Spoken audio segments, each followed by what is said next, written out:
I've shared that with Hope, Dr. Andre, A-N-D-R-E, R-A-W-L-S, Rawls is Dr. Rawls, R-A-W-L-S? R-A-W-L-S. And she also serves on NASDAQ, which is the National Agency of State Territorial Directors.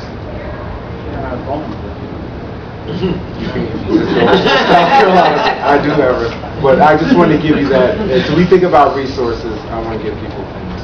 Yes, Liz. Hi, everybody.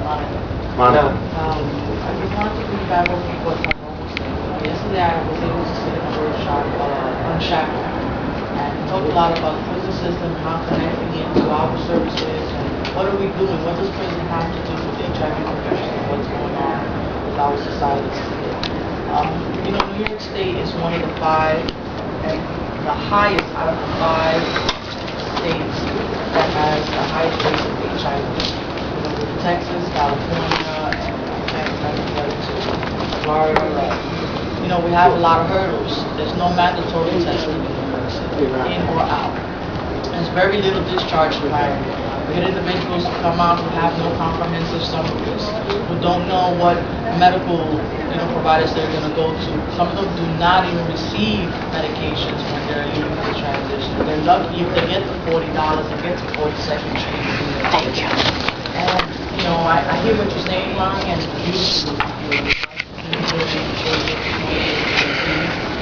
something that I wanted to ask you, you extended what you said you were funded by the AIDS Institute. Is that the RFP or grant that you're under to do that? It wasn't anything that it was just something that it's because it couldn't go over a certain amount of funding, Right, or it would have been bidded. It was just something that they kind of did when they go for me to see if it worked.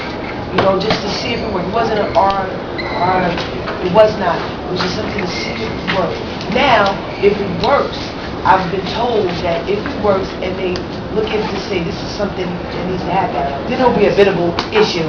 Okay, then I'll set my game up and fight the mind. That's something that I find very interesting because Hospital Association does so much in regards to all the internal departments that we have, like you said, matching up employment with housing if we can for those who are HIV positive, giving them the substance abuse treatment and the HIV prevention, going into the prison system pre-post, 6 months prior to their release, taking families up to them as well and connecting them back to their, making some unification. But they come back, they go back to the same neighborhoods, the same areas, and they get caught up.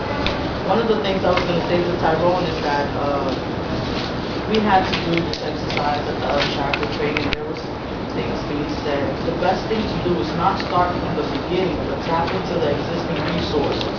We make a lot of linkage agreements with people. Yeah, it looks good for the funders, for the auditors to come to the program. But after we make the linkage agreement, you sign off on it, then we don't connect anymore. Then we're competing for clients.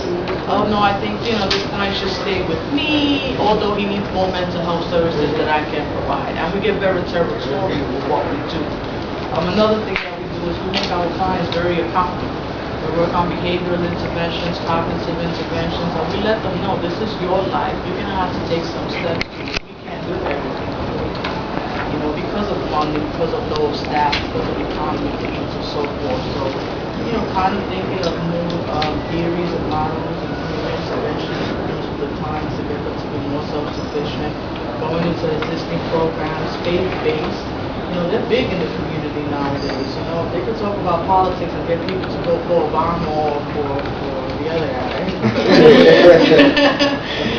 they should be able to do something nowadays in regards to HIV prevention and rebuilding our communities. Just to piggyback on what you said, really figuring it, I'm one of those who forget what I have to say, is that if we also need to say and recognize that we can't do it all. You know what I'm saying? I've told Father Young and our CEO, listen, if I don't feel this person fits here, you need to know I'm going to put them somewhere I feel they fit. And they said, okay.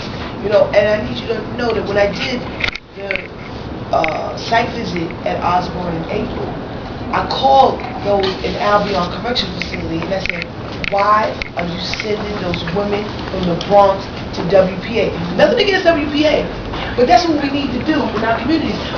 That's closing the gap. Because if I have a female from the Bronx that has to travel all the way to Brooklyn, they're not going to go. Why not give them a block to walk to Osborne? So I need you to know that I did that because that's like keeping my eyes and ears open to see where's their problem, and we need to start doing that for these individuals because enough of that isn't being done. Thank you. I'm going to insert myself, I'm going to get you. So we have a commissioner here, so when we talk about supplemental dollars, it is your responsibility, because she, Monica? Melba. Melba Moore. Okay. Melba, who's from St. Louis, is in a position where she can determine where dollars go. Now, the New York State Department of Health gets supplemental dollars from CDC. We can do small projects. Departments of Health can do small projects to kind of think about, to test pilot. And so I want to put out there that it wasn't RFA, that there wasn't any special things. It was an invested person in that population who said, hey, Department of Health, let me have a relationship with the AIDS director. Here's what I'm seeing. Do you think you can test pilot something if you have additional supplemental dollars? And those are the types of things that people can do. All of us can do that. And you start off small. Start off small. Start off small. Well, you had a hand up right No, here. this brother. Yeah. I wanted to kind of